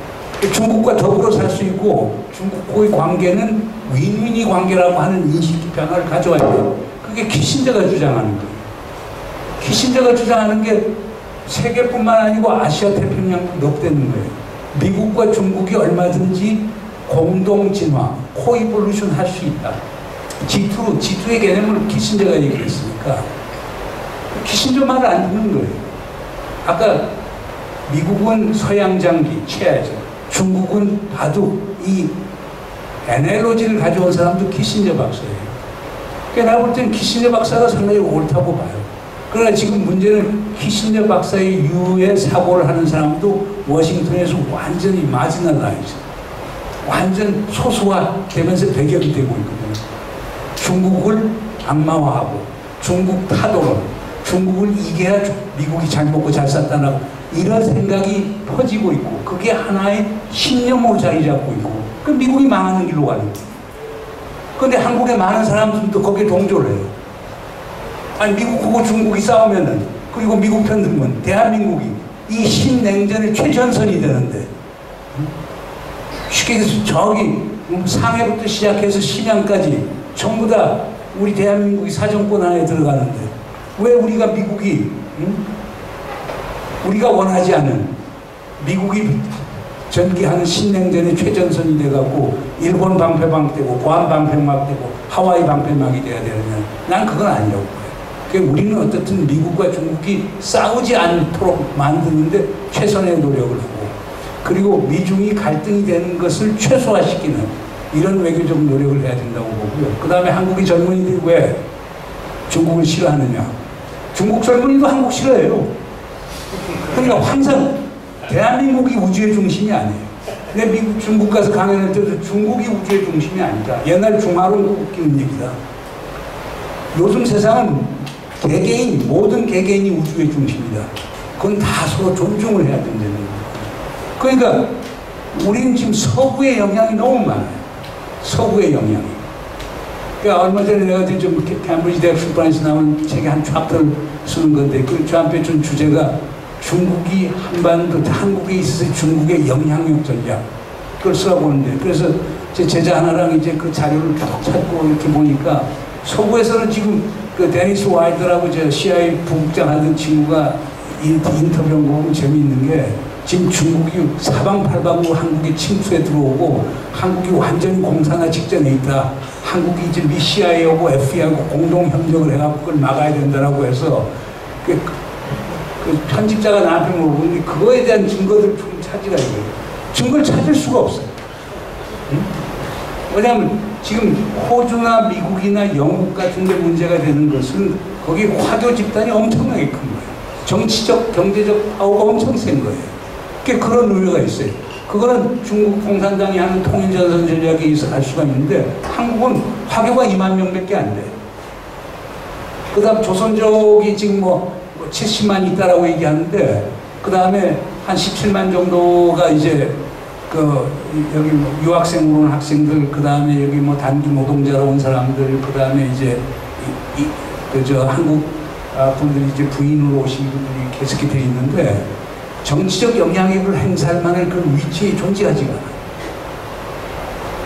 그런데 이 모든 건 결국에 미국에서 시작한 중국 위협론이라고 하는 게 한국에 너무나 퍼져 있는 거예요. 그러니까 중국을 중국 시각에서 보는 게 아니고 미국이라는 프리즘을 통해서 보다 보니까 거기에다가 이제 불을 붙이는 게 중국에서 아주 부적절한 행동.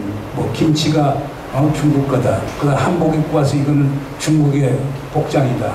뭐 이런 것들을 하면서 이제 사이버 공간에서 이제 또 불을 댕기는데 이런 문제가 있지만 우리 젊은이들도 다시 생각해 볼 필요가 있어요. 그러니까 중국을 좀 더 많이 가보고 하여간 중국이 14억 인구를 가진 땅이에요. 대한민국이 광동성이나 산동성보다도 인구가 적어요. 그러니까 우리 현실을 직시하면서 그리고 난 요거 하나를 그좀 현실적으로 보면 제가 2018년 5월 초인데 뉴욕에서 키신저 박사를 만났었어요.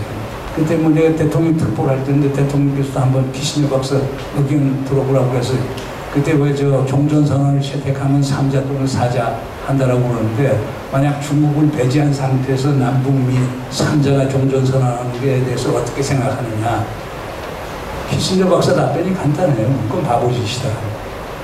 아니 중국이 휴전협정의 법적 당사자이고 한국은 아닌데 어떻게 중국을 제끼고 남북미가 하겠느냐. 그러면서 아니 중국은 가깝기 China is near and powerful, big power. 중국이 가깝고 큰 나라인데 어떻게 한국이 중국을 제끼려고 그러느냐. 그 나중에 후과가 상당히 클 거다. 나름은 미국보다 중국보다 가까이 지낼 거다. 이런 얘기를 해요. 그러니까 우리도 현실을 직시할 필요가 있을 것 같아요. 예, 이제 시간이 저희가 이제 8시까지 좀 해야 되는 잔여 진행될 순서도 있고 해서 그래서 저희가 7시 한 40분까지 해서 진행할 예정입니다. 질문 좀 받고 답변 듣도록 하겠습니다. 예, 네, 고맙습니다. 저 81학번 김태균이라고 하고요. 뭐 저는 사실은 뭐 정세에 대해서 이렇게 자세히 알거나 또 평론해야 될 입장은 아니고요. 그냥 아빠입니다. 뭐 최근에 제가 기대했던 전망은 윤석열 끌어내고 새로운 정부가 돼야 됐고요. 근데 우리 친구들이랑 달리 저는 트럼프가 돼서 좀 세계 정세가 바뀌었으면 좋겠다라는 기대를 했는데 그것도 되긴 됐어요. 근데 이제 그 다음에 트럼프가 됐는데 네가 기대한 게 뭐냐 이렇게 이제 제가 이제 좀 생각을 하다 보니까 요즘 어르신이나 아이들한테 얘기한 건 트럼프가 뭐 좀 해낼 거다 이제 이런 이제 말씀을 좀 드렸는데 제가 이제 여쭙고 싶은 것은 젤렌스키나 네타냐후는 조금 작은 괴물이죠. 그리고 실제 괴물이라 하더라도 트럼프 미국과 푸틴 러시아가 제대로 괴물이거든. 이 괴물들이 어떻게 세상을 만들어가느냐가 뭐 괴물이기 때문에 나쁘다 뭐 어쩌다를 떠나서 현실적이다. 그럼 제가 저희 아버님이나 아들한테 현실적인 기대치 우리는 이런 전망이 있어 라고 얘기할 때 가장 그냥 현실적인 전망이어야 되니까 가장 현실적으로 생각하는 것은 미국이 중국이랑 전쟁으로 끝내는 게 아니라 경쟁 정도면 좋겠다. 뭐 다국가가 될 수도 있고 1등이 미국이 되고 중국은 조금 밑으로 될 수도 있는데 제가 보니까 미국이 중국을 굉장히 위협적으로 느끼는 것 같아요. 그러니까 중국이 자기는 위협할 의도가 없다라 하더라도 미국은 위협적으로 느끼는 것 같고 그러면 결국은 미중 사이에 우리는 어떻게 해야 되냐 갖고 답안이 안 나온다. 그래서 오히려 아까 교수님이 말씀하신 푸틴 러시아가 오히려 저는 좀 들어왔는데 푸틴 러시아가 북한이랑 조약을 맺는 거 보고 중국과의 관계와 미국과의 관계에서 묘하게 선을 타는 걸 보고 오히려 그 제3의 카드로서 세계 정서의 변화 이런 곳에서 의미가 있지 않겠느냐라는 이제 생각을 좀 하게 됐고요. 이제 교수님한테 여쭙고 싶은 것은 저의 기대, 트럼프가 돼서 했으면 좋겠다 하는 것은 어쨌든 좋지만 다국화 질서를 미국이 이제 점차 받아들였으면 좋겠다. 그리고 미국이 중국을 견제하는 마음은 우리가 이해는 한다. 그런 면에서 본다면 북미가 북한이랑 러시아랑 조금 연결되고 지금 러시아랑 미국이랑 협조적인 관계를 협의하려고 하는 거잖아요. 그런 속에서 뭐 북극 항로라든가 여러 가지 경제적인 부분들이 있는데 미국이 중국의 대안을 만약 어떤 그 경제적인 대안들이 필요한다면 그것이 남북한의 연합으로서도 좀 가능한 부분들도 있고 그런 기대들이 있는데 저는 오히려 그런 기대가 자꾸 보이거든요. 그러니까 러시아, 미국이 조금 화해하고 그 다음에 북한이랑 미국이 종전선언 비슷하게 하고 그 다음에 한국이 나름대로 역할을 하고 물론 우리는 중국이랑 어때서 미국 편을 들라는 게 아니라 어차피 중국과는 이제 경쟁 관계 속에서 우리 나름대로의 경제적 신이나 비전도 좀 가지면 어떻겠다. 근데 이런 얘기를 이제 아버님이랑 아들한테 해주고 싶은데 교수님은 그런 전망과 기대에 대해서 어떻게 판단하고 계신지 궁금합니다. 그러니까 뭐 상당히 중요한 얘기죠. 그러니까 이제 여기서 하나의 구상은 지금 트럼프가 생각하는 구상 중에 하나 그 마가 포함해서 그 트럼프 그 측근 세력들이 생각하는 구상 중에 하나는 그 영어로 sphere of influence 세력권 또는 영향력권. 그러니까 우크라이나 포함해가고 동부는 사실상 러시아의 영향력을 인정해야 되는 거예요. 그러니까 지금 아마 15일날 트럼프가 푸틴 만났을 때 돈바스 지역, 그러니까 도네츠크, 루한스키부터 시작해서 헤르손, 이쪽 자포리자 이 4개 지역에 대해서는 러시아에 넘겨주자라고 하는 게 트럼프의 생각이라고 지금 언론 보도가 나오고 있거든요. 젤렌스키는 그건 우크라이나의 고유 용선지가 안 된다. 근데 이제 그쪽에 보면 이제 러시아의 사람들이 많이 살고 이미 그 도네츠크고 도네츠크고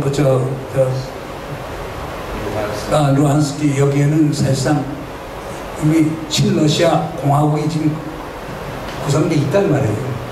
그러니까 그런 식의 구상하면은 결국 동아시아도 결국 중국의 영향권 아니냐.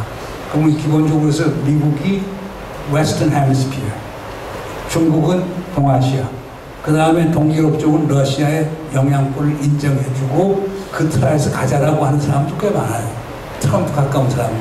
그렇게 하면 새로이 컴프로마이즈는 가능해질 거예요. 그렇게 되면 미국, 중국, 러시아 사이에 강대국 협의가 이루어져야 되는데 그 가능성이 하나 있는 거라고 보고요. 그거 별도로 지금 제가 만약 정부 정책을 한다면은 저는 이럴 거예요. 지금 미국과 중국이 싸우는데 요걸 하는 게 한미일 삼국도 중요하지만 한중일 삼국이 상당히 중요하다고 봐요. 한중일 삼국 FTA 같은 거 적극적으로 추진하고 그 다음 북한하고도 핵 문제에 대해서 우리들 양보를 하면서 북한 개혁 개방 가고 북한도 한중일 삼국 거기에 FTA는 기본적으로 자본주의 경제를 해야만 가능한 거니까 참여시키면서 그리고 동북아에 소위 6개국 안보 정상회담 같은 걸 해서 그 중일 미러 4개 강대국하고 남북한 해갖고 6개국 안보 정상회담 만들어서 여기 뭐 비핵지대화도 만들고 뭐 이런 식으로 이쪽에서 지역 협력을 강화시켜 나가면은 결국 미중 강대국 대결이라고 하는 게 많이 희석이 될 수 있는 거거든요. 그러니까 우리 지금 이재명 대통령이 그런 외교적 상상력과 구상을 갈 수 있었는지 저는 그게 답이 있다고 보거든요. 지금은 미중이 대결한다고 해서 한국, 일본이 미국 편을 드는 것보다는 한국, 일본이 힘을 똘똘 합쳐갖고 한중일 삼국 협력하고 한미일 삼국 협력하고 그러면서 브리징, 교량 역할을 해주는 게 그게 우리가 살리려고 봐요. 한국, 일본이 살리려고 해요. 지금 일본은 계속 지금 미국 편을 들면서 제일 앞장서 가는데 이번에 미국한테 당하면서 일본 내에서 지금 자기 반성이 상당히 많거든요. 그러니까 이번 뭐 대통령이 23일 아마 저 동경 들려서 이시바 총리하고도 협의를 하지만 그런 깊은 얘기까지 못하겠지만 앞으로 그 얘기를 많이 해야 될 거예요. 지금 미중 대결 구도에서 살 길은 결국 한일이 협력을 하면서 동북아의 새로운 질서를 만들어야 된다. 아마 우리 국민도 반대 별로 안 할 거예요. 왜냐하면 10년경 와서 대한민국이 신흥조의 최전선이 되는 것보다는 그게 나을 테니까. 이런 노력이 필요하겠죠. 예, 다음 질문 받겠습니다. 저기 여학생. 아니, 여기 아까 발표하셨으니까. 사회자만 안 듣고. 네. 제가 웬만하면 제가 주최 측이라서 질문을 안 하려고 했는데, 제가 너무 궁금하고 그래서 딱 교수님 지금 얘기 못하면 기회가 별로 없을 것 같아서 한번 말씀드리겠습니다. 제가 이제 말씀드리려고 하는 건 북한 핵 문제와 관한 건데요. 아까 이제 말씀하셨을 때 그걸 어떤 일단 핵의 어떤 중단과 그 다음에 감축, 그 다음에 폐기 이런 어떤 가능성을 말씀하셨는데 과연 북한이 현재 어떤 그런 핵 문제에 대해서 그런 어떤 방향으로 아무리 어떤 대가들이 온다 하더라도 그렇게 쉽게 그렇게 하겠는지에 대한 저는 약간 그런 부분들이 있고요. 그리고 또 이게 이제 만약에 그래서 북한이 핵 문제를 좀 더 핵 무기를 좀 더 고도화하기 위해서 하는 그런 과정, 예를 들어 대륙간 탄도미사일을 실험한다든지 하여튼 이런 것들이 있었을 때 미국에서 이제 어떤 거기에 대한 대응이 있을 수 있고 또 얼마 전에 이제 그 이란의 미국에서 그 핵 시설들에 대한 폭격이 있었는데 그런 것들이 한반도에서 일어날 수 있는 가능성은 전혀 없는가.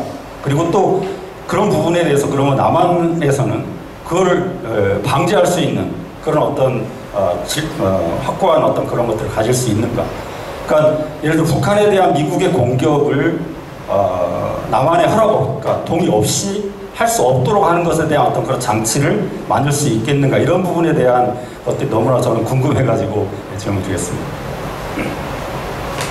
중단과 감축은 북에서 할 거예요. 조건이 좋으면. 폐기는 쉽지 않을 거예요. 궁극적 폐기는 아마 남아공 모델이 될 거예요. 그러니까 그 정권 자체의 성격이 바뀌거나 정권이 바뀌지 않으면 상당히 힘들 거예요. 그 한편에서는 그러니까 핵을 가진 북한하고 사는 건데 결국에 중단을 하고 감축을 하고 북한 입장에서는 미국을 못 믿으니까 자기는 갖고 있어야 될 거라고 하는데 그게 이제 협상에서 중요한 아젠다가 되겠죠. 그러나 현실적으로 저는 미국에 의한 북한에 대한 핵 억지력이 지금 구축되고 있다고 봅니다. 제가 만나본 북한의 고위 인사들 뭐 토론하고 하는 과정에서 그들은 제일 걱정하는 게 미국이 필요하다면 북한에 대해서 핵무기를 사용할 거라고 믿어요. 그러니까 억지력이라는 게 첫째 능력이거든요. 미국은 북한에 대한 핵 무장력이 있다. 두 번째 의도. 미국은 북한에 대해서 핵을 사용할 의도가 있다. 세 번째, 미국은 북한에 대해서 핵을 사용할 정치적 의지가 있다. 이걸 강력히 믿어요. 그 사람들은 이런 것 같아요. 제가 뭐 이 사람을 얘기할 수는 없지만 얘기하는 게 이 본토에서 오는 ICBM은 그렇게 걱정을 하진 않아요. 자기는 ICBM 개발하고 있지만. 왜냐하면 미국에서 ICBM 쏘면은 러시아하고 중국의 얼러트, 경고를 줄 수 있거든요. 왜냐하면 국경이 붙어 있기 때문에. 그러면 중국과 러시아가 세컨드 스트라이크해서 반격을 도달하기 전에 반격을 할 수가 있거든요. 그러니까 ICBM을 쓸 가능성 상당히 적다고 보더라고요. 그 다음에 전략 폭격기도 우리 남해 없으니까 결국 괌에서 오면 3시간 볼 수가 있고 자기들이 대리책을 할 수 있다고 보는데 제일 걱정하는 거는 잠수함 탑재, 잠수함 발사 탄도미사일 SLBM. 그건 그러니까 칠함대가 갖고 있는 잠수함들이 동해 어느 쪽에 있는지 알 수가 없잖아요. 그리고 언제 타격할지도 모르고 자기들이 그 잠수함을 포착하기도 어렵고. 그러니까 상당히 겁을 먹는 거예요. 그러니까 북한이 계속 핵무장력을 높여가는 것은 우리 한국이 재래식 무기를 증강하기 때문이라기보다는 그 북한의 패턴을 보면은 미국이 새로운 전술 핵무기 개발했다. 미국이 새로운 전략 핵무기 배치했다. 그때마다 북한 친구들이 항상 새로운 무기 체계 핵무기를 얘기하고 그래요. 그러니까 그런 점에서 본다면 우리는 미국이 확장 억지 또는 핵우산에 대해서 확신을 못해요. 미국이 핵우산은 찢어진 우산이라고 정몽준 의원 같은 사람이 얘기를 하지만은 제가 북측하고 토론하면서 느꼈던 거는 미국의 핵 위협으로부터 상당한 공포를 느끼는 건 사실이고, 그렇기 때문에 핵 억지력은 됐다고 보는 거예요. 근데 문제는 우리가 믿지는 못하니까. 그러면 미국이 우리를 달래기 위해서 핵무장을 더 많이 하고 무슨 핵 공유를 뭐 한다 이런 식으로 나오게 되면 북한 아이들이 또 핵무장을 강화시켜 나가거든요. 그러니까 요 딜레마를 극복하는 게 상당히 필요하다고 보는 거예요. 그래서 결론적으로 말씀드리자면은 북한의 핵폐기 강제적인 또는 협상을 통해서 쉽지는 않을 것이다. 그러나 중단과 감축은 가능하고 그 사이에서 그 과정에서도 남북한 간에 또는 북미 간에 긴장은 완화할 수 있고 신뢰를 구축할 수 있고, 그렇다고 북이 갖고 있는 핵무기라고 하는 것을 우리가 견디어 나갈 수 있지 않느냐. 그러면서 그 과정에서 북이 가진 핵에 대해서 투명성, 모니터링 해서 투명성을 보장하고, 그리고 그걸 사용하지 않게끔 하는 외교적인 장치, 그리고 그거에 대응할 수 있는 핵 억지력은 미국을 통해서 구축해 나갈 수 있는 것 아니냐. 그게 상당히 어려운 상황이죠. 그래서 저는 항상 과거부터 주장하는 게 이 북한 핵 문제 나면서 시간은 우리 편이 아니라는 얘기를 계속 강조했었거든요. 그러니까 많은 분들은 시간은 북한 편이 아니라고 얘기를 했었는데 저 북한 핵 문제 쉽게 안 풀린다. 그러니까 과감하게 나가자라고 얘기했을 때 다 그렇게 얘기를 안 듣고 지금은 시간이 북한 편이 된 거죠. 거기에다 이제 러시아 변수까지 들어갔으니까 북한인으로서는 조금 이제 한숨을 고른 거라고 볼 수가 있겠죠. 그러니까 쉬운 상황은 아닙니다. 미국의 공격 가능성은 선제 타격은 안 할 거예요. 왜냐하면 여기 이사단과 7공군 평택 기지가 있고 왔을 때 지금 북한이 그 타격 능력이 있기 때문에 저는 미국이 선제 타격을 거라고 보지는 않는데, 그러나 모든 게 한반도 전쟁은 우발적 충돌에서 시작되는 거예요. 우발적 충돌이 시작되면 북이나 남이나 강력한 응징을 할 거고, 특히 한미연합전력에 대한 응징은 상당히 강할 거거든요. 그러면 그 위협 인식한 상태에서 북한이 전술 핵무기 선제 타격할 가능성, 이런 우려가 큰 거예요. 우리 여학생 안녕하세요. 연세대학교 정치외교학과 25학번 이혜강이라고 합니다. 저 역시 북핵에 관련된 질문인데요. 방금 교수님께서 북핵 폐기가 굉장히 어려운 과제라고 말씀하셨지만 만에 하나 조건이 다 성립해서 그게 가능한 순간이 온다면 제 생각에 가장 중요한 부분은 북한이 만약 핵폐기를 감행했을 시 확실한 경제적 보상과 그리고 군사적 위협을 외부에서 주지 않겠다라는 그런 확신이 있는 게 가장 중요하다고 생각합니다.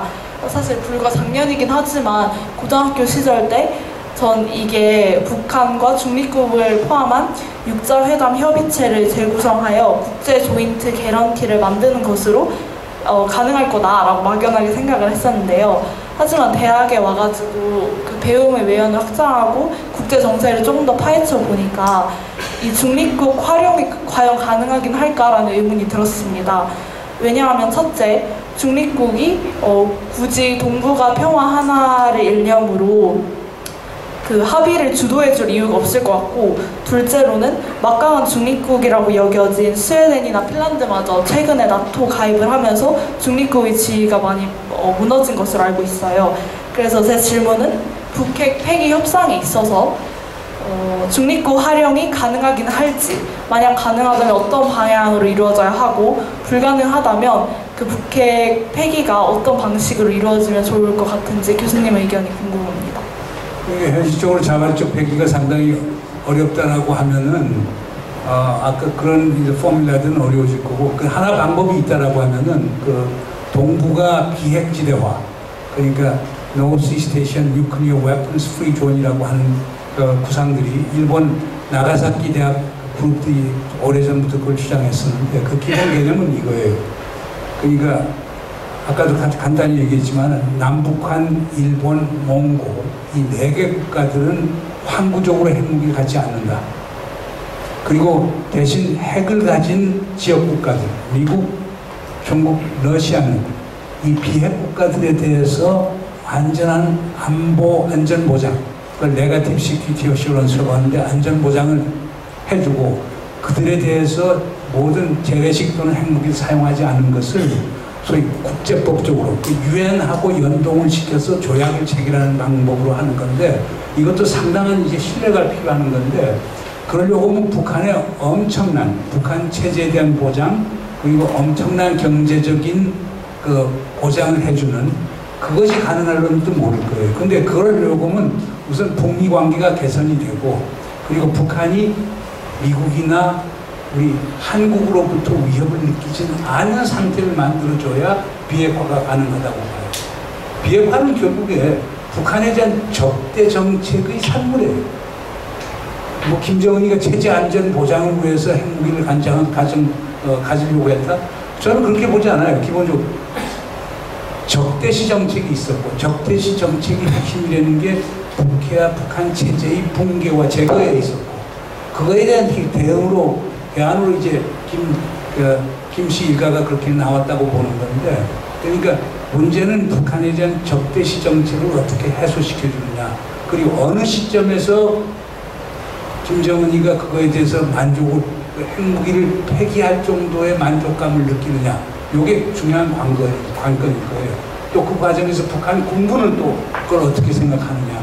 그래서 북한 핵폐기라는 것은 단기간에 해결할 수 있는 게 아니고 오랜 시간이 걸릴 수 있고, 그 과정에서 전쟁이 일어나지 않도록 하는 것, 그게 이제 우리 정부의 가장 큰 중요한 과제가 될 것 아니냐.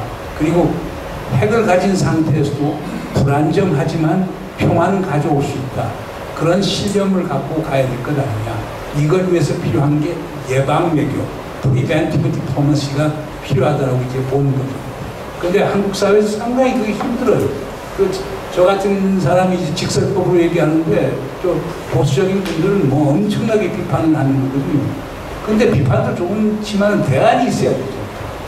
지금 계속 우리 보수 진영에서는 북한 핵 비판만 하면서 북한 핵무장력만 더 강화가 된 결과가 나오잖아요. 그러면 지금 뭐 50개 추산을 하는데, 일부에서는 100개까지 보지만 북한이 100개, 150개 이렇게 많이 가질수록 협상은 더 어려워지고 폐기는 더 어려워지고 감축도 더 어려워지게 되는데, 그런 점에서 시간은 우리 편이 아니라는 거죠. 특히 러시아 변수가 봤을 때 상황은 더 어려워지는 거기 때문에 이재명 정부가 하여간 지금 상황을 반전시키고 변화시키는 데 상당히 많은 어려움이 있을 거예요. 아이고, 이상 감사합니다. 네.